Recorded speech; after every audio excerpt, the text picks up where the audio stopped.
केकर माई जिंदा है और केकर माई मर गई, लेकिन जेकर माई जिंदा है वो बड़ा सौभाग्य बा, बड़ी सौभाग्य है ओकर कि माई के छत्र छाया में कम से कम जीवन बीता था।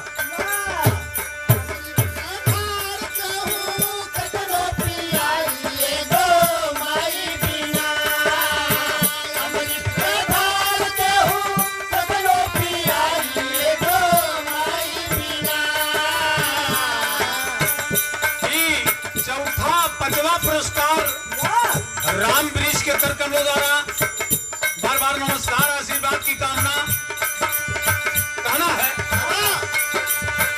अमृत के धार केहू केतनो पियाई एगो माई बिना,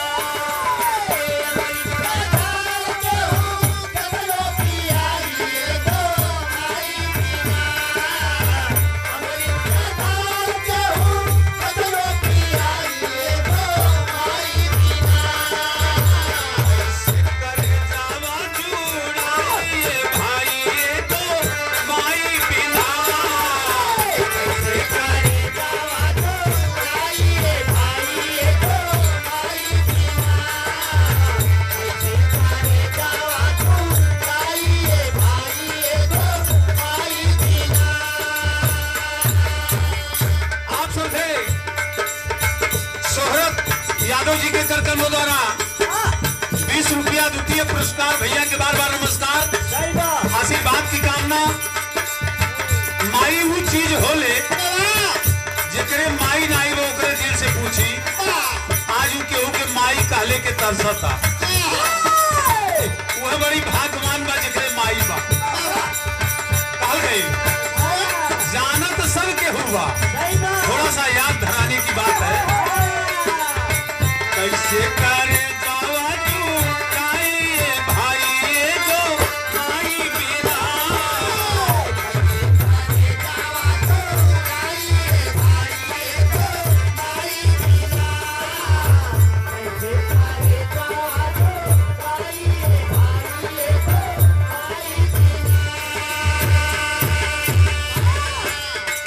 रचना में अहम भूमिका माँ का है, माँ ना होती तो ये रचना नहीं होता।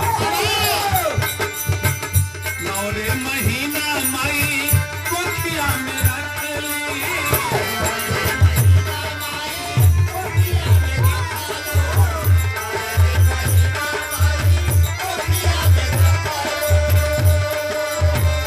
अपन दुखा माई केहू से न कहली,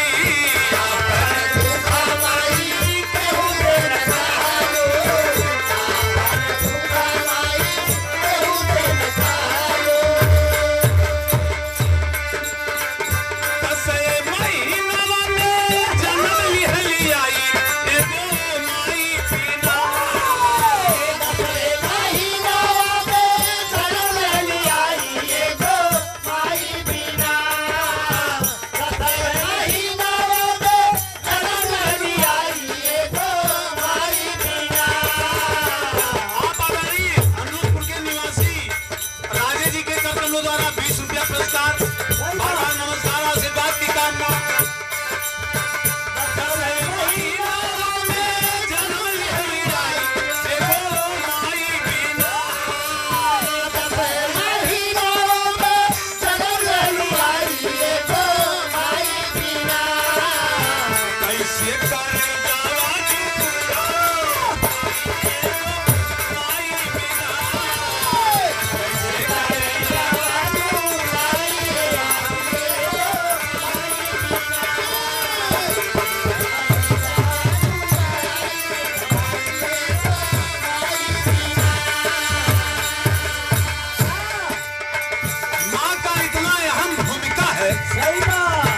माँ जब लाल को जन्म देती है,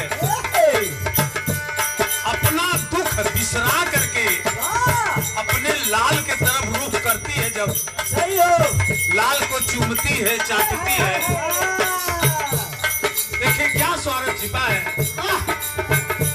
धन्य हो माँ बाबू।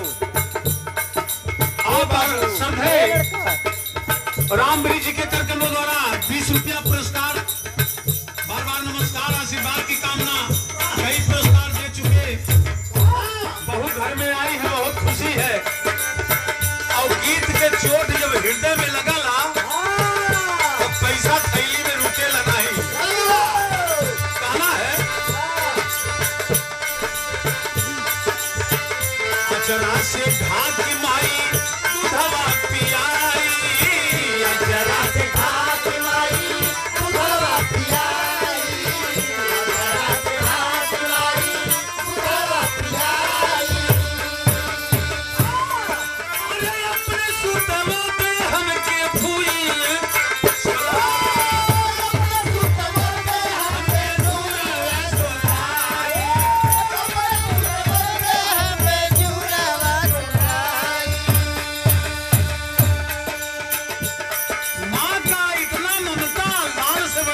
बुलाती है। एकदम सही। ये मनता है माँ का।